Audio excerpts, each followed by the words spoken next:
မြမလက်ရက်ကန်အထည်များသည်ကြွကျင်မှုနှင့်ဒေတာအလိုက်ဝိသေသလက္ခဏာများမျိုးရိုးစင်ဆက်အမွေဆက်ခံထားသောအသိပညာစွမ်းရည်များပေါ်အခြေခံ၍ဖန်တီးထားခြင်းဖြစ်ပြီး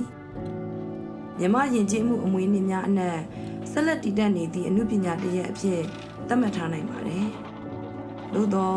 ခင်မီအထည်အလိပ်စီးပွားရေးစနစ်တွင်ဤအမွေအနှစ်ကိုဆက်လက်ထိန်းသိမ်းထားနိုင်ရန်မှာများစွာသောစိန်ခေါ်မှုများနှင့်ရင်ဆိုင်နေရပါတယ်။မြန်မာနိုင်ငံရှိလက်ရက်ကန်အထည်ဈေးကွက်စနစ်တစ်လျှောက်လုံးတွင်သွင်းအားစုထောက်ပံ့ရေးနှင့်ဝန်ဆောင်မှုလုပ်ငန်းများအားနည်းနေခြင်းတသမတ်ထဲဖြစ်သောအရေးသွေးမြင့်ကုန်ကျန်းများရရှိမှုမလုံလောက်ခြင်းတို့ကြောင့်ရကိုင်းရလုပ်သူများကိုပြည်ပမှတင်သွင်းလာသောချီးမြှင့်များအားထားအသုံးပြုရန်တွန်းအားပေးလျက်ရှိပါတယ်။ဒီအခြေအနေတွေဟာဆိုရင်ရိုးရာအမွေနှင့်ဆိုင်ရာစစ်မှန်မှုကိုလည်းထိခိုက်စေသလိုကုန်ကျစရိတ်အကျိုးရှိမှုကိုလည်းလျော့နည်းစေပါတယ်။သင့်လျော်သောဆက်ရန်များပြုပြင်ထုတ်လုပ်ရေးစက်ကိရိယာများနှင့်ပြသသောအခြေခံအဆောက်အအုံများအပြင်လုံလောက်သောယင်းနှမြုံနယ်မှုမရှိခြင်းတို့ဟာကုန်ထုတ်စွမ်းအားအရေးသွေးထိန်းချုပ်မှုနဲ့တိုးတက်နိုင်စွမ်းတို့ကိုကန့်သတ်ထားလျက်ရှိနေပါတယ်။ဒါတွေအပြင်အထည်သားပျော့ပြောင်းအောင်လုပ်ခြင်းကြိုတင်ကျုံစေခြင်းနှင့်ဈေးရောင်ခိုင်ခန့်အောင်လှုပ်ဆောင်ခြင်းများရက်လုပ်ပြီးနောက်လုပ်ငန်းစဉ်များမရှိခြင်းတို့ကြောင့်မြန်မာသောဈေးကွက်လိုအပ်ချက်များနှင့်ကိုက်ညီသည့်ထုတ်ကုန်များကိုထုတ်လုပ်ရမရနိုင်သလိုရိုးရာရက်ကန်လှုပ်ထုတ်လုပ်နည်းများကိုစဉ်ဆက်မပြတ်အဆင့်မြင့်တင်ဖို့အတွက်လည်းကန့်သတ်ထားတဲ့ကဲ့သို့ဖြစ်နေပါတယ်။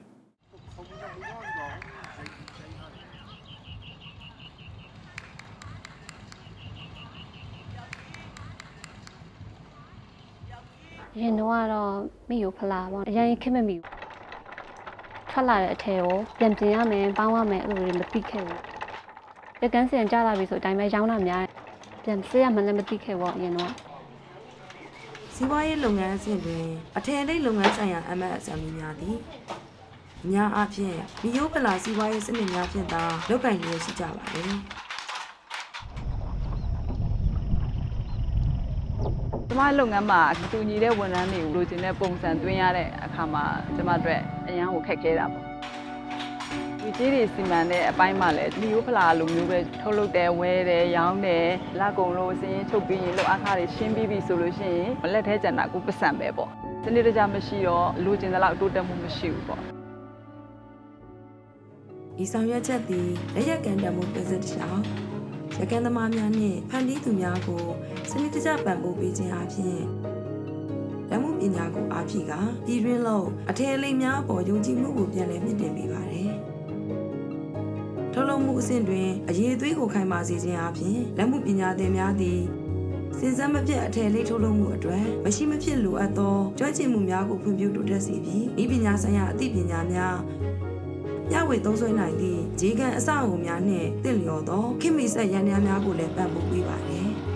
။တို့အပြင်ရွေးချယ်ထားသောဈေးကွက်များDigital Channel များနှင့်အယောင်ပြခန်းများမှတစ်ဆင့်ထုတ်လုပ်ထားသောလက်ရက်အထည်ထုတ်ကုန်များသည် CBN နှင့်ပူးပေါင်း၍အကောင့်ထဲပေါ်ခြင်းအပြင်ယခုအခါဝမိုးကျပြန်သောဈေးကွက်များနှင့်ချိတ်ဆက်ခါဖောက်တဲ့အသစ်များထံသို့ရောက်ရှိလျက်ရှိပါတယ်။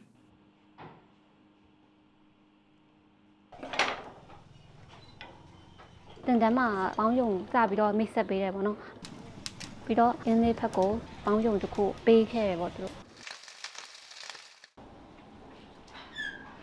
ချီပေါင်းယုံမှာပိတ်စတွေပြော့အောင်လုပ်ရတယ်အယောင်တွေဆိုလဲထိန်းပေးတယ်ပေါင်းလိုက်တယ်ဆိုတော့အထည်တွေကကြုံပြီးသားဖြစ်တဲ့အတွက်အင်ချီရှုပ်တဲ့အချိန်မှာကြက်တာတွေပါတယ်မဖြစ်တော့ဘူးပေါ့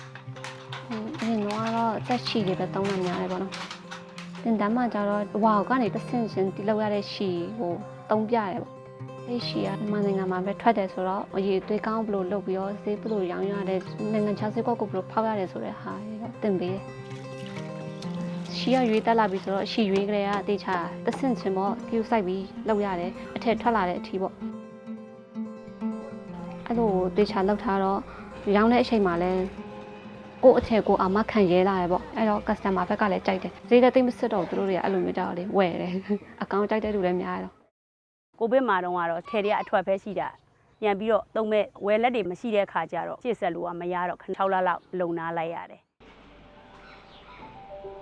Aquas Mountain နဲ့ BSDP နဲ့ partnership program မှာကအဓိက3ပိုင်းပေါ့နော်ပထမတစ်ပိုင်းကကြတော့လက်ရက်ကန် skill တွေ develop ဖြစ်သွားဖို့ quality တွေကောင်းလာဖို့အပိုင်းပေါ့နော်ဒု ဒုတိယတစ်ပိုင်းမှာ social standard လို့ခေါ်တဲ့စံချိန်စံနှုန်းတွေ awareness တွေအသိဉာဏ်တွေတိုးတက်လာဖို့ပေးတယ်တတိယတစ်ပိုင်းကကြတော့ market နဲ့ချိတ်ဆက်ပေးတဲ့အပိုင်းဆိုတော့ဒီ၃ပိုင်းကိုတော့ Turquoise Mountain နဲ့ VSDP ကလုပ်တဲ့ program အောက်မှာလုပ်ပေးခဲ့တယ်ပေါ့နော်ပုံမှန်ဆိုရင်မားတို့ကခက်တာခက်နေတဲ့ဒီအခေါ်ဝေါ်လေးတွေပါလေးတွေဆိုအတိအကျတွေပါတွေကိုမပြောပြတတ်ဘူးပေါ့သူတို့ကကြက်ကြက်နာနာလေးပြင်ပြတဲ့အတွက်မားတို့ပို့ပြီးတော့ဗဟုသုတတော့ရသွားတယ်အယောင်ပိုင်းတွေပေါ့လုံးအိမ်အကြောင်းတွေအဲ့ဒါလေးတွေကိုသင်ပေးတယ်သင်ပေးတော့ကိုရီးယားလည်းဒီပညာမတိမ်ပြအောင်လို့ကလေးတွေကိုတော့အခြေခံအားနဲ့သင်ပေးပါမယ်ဆိုပြီးတော့သင်ပေးရ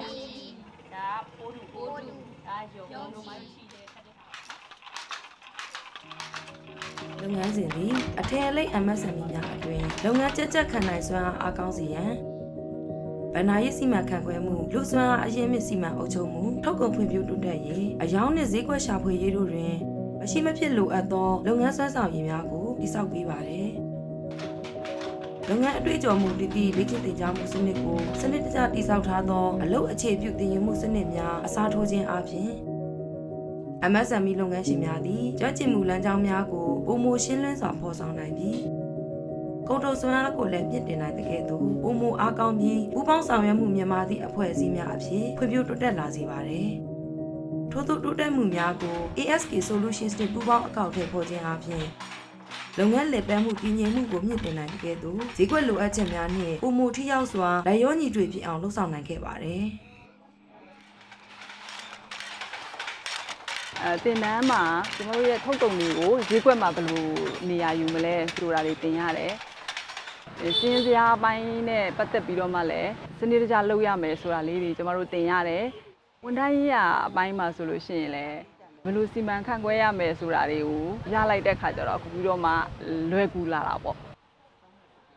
တင်တန်းနေပြန်လာပြီးတင်းမှာလီဒါတယောက်ခန့်လိုက်တယ်ပေါ့လီဒါကိုပဲနေ့စဉ်သူလို့ရမယ့်အရာလေးတွေကိုသူ့ကိုခွဲချမ်းပေးလိုက်တဲ့ခါကျတော့သူ့ဘာသူတာဝန်ယူသွားတာပေါ့အဲဆိုကိုကအသေးစိတ်ပြီးလိုက်ပြီးသွားပြီးတော့မှဖြည့်ရှင်းစရာမလိုတော့ဘူးမိမိရဲ့လှုပ်အားခအပြင်သူတို့အပူထပ်ဆောင်ရရှိဖို့planလေးတွေဆွဲပေးဖြစ်တာပေါ့အဲ့မှာသူတို့ပျော်ရွှင်ပြီးတော့မှလှုပ်အားတွေပိုတိုးတက်လာအောင်ပေါ့နော်အဆိုပါလုပ်ငန်းစဉ်၃ခုသည်လက်မှုပညာကိုမြင့်တင်ရန်လုပ်ငန်းများအားကောင်းလာစေရန်နှင့်ရန်ကုန်ရှမ်းပြည်တောင်ပိုင်းမန္တလေးနှင့်အခြားဒေသများရှိဈေးကွက်အခွင့်အလမ်းများကိုချဲ့ထွင်ပေးရန်ပေါင်းစပ်ထားသည့်လမ်းကြောင်းတစ်ခုဖြစ်ပါတယ်ဒီအရေးသွေးကောင်းအောင်လုပ်ပြီးတဲ့နောက်မှာပေါ့ကျမတို့ဒီမန္တလေးဖက်တို့ရန်ကုန်ဖက်တို့ရောင်းအားပို့များလာရရှင်အကားယူတဲ့လူ2ယောက်လောက်တိုးလာရှင်သင်တန်းပြီးသွားပြီဆိုရင်ထွက်လာတဲ့ဒီပစ္စည်းတွေကိုပြည်တွင်းမှာဖြစ်ဖြစ်ပြည်ပမှာဖြစ်ဖြစ်လူစိတ်ဝင်စားမှုရအောင်ဝယ်အောင်ဆိုပြီးတော့ promote လုပ်ပေးတဲ့အပိုင်းပေါ့နော်နိုင်ငံတကာမှာလည်းအားပေးဝယ်ယူမှုတွေဖြစ်ချင်းအပြင်ဒီ sector အပိုင်းကို support ပေးခဲ့တာပေါ့နော်အကျိုးသက်ရောက်မှုများသည့်ထုတ်ကုန်များအတွင်းသာမက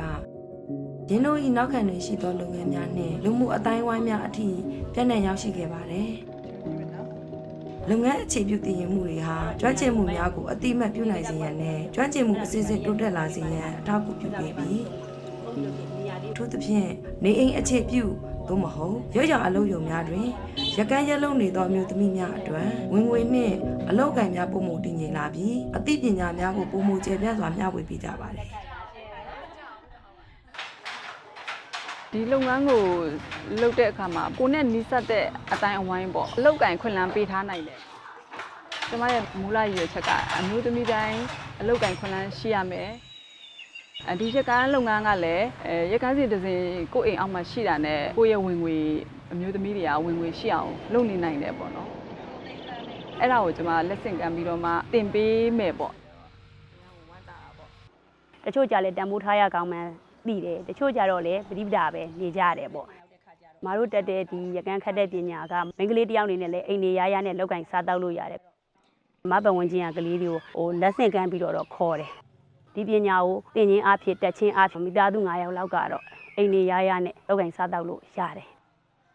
အဲ့အတွက်အမကတော့ဒီဟာကိုထပ်ပြီးတော့လည်းလက်ဆင့်ကမ်းသွားမှာပဲစိတ်ဝင်စားနဲ့သူတို့သင်အောင်လဲပြောပြီးတော့စီယုံပြီးတော့ခေါ်ပြီးတော့လောက်ကင်ပေးရမှာတယ်ကျမဒီတင်တန်းကနေရတဲ့ပညာတွေကိုကျမတို့ဒေတာဖက်မှာပြန်ပြီးတော့ sharing လုပ်ပေးဖြစ်တယ်ရှင်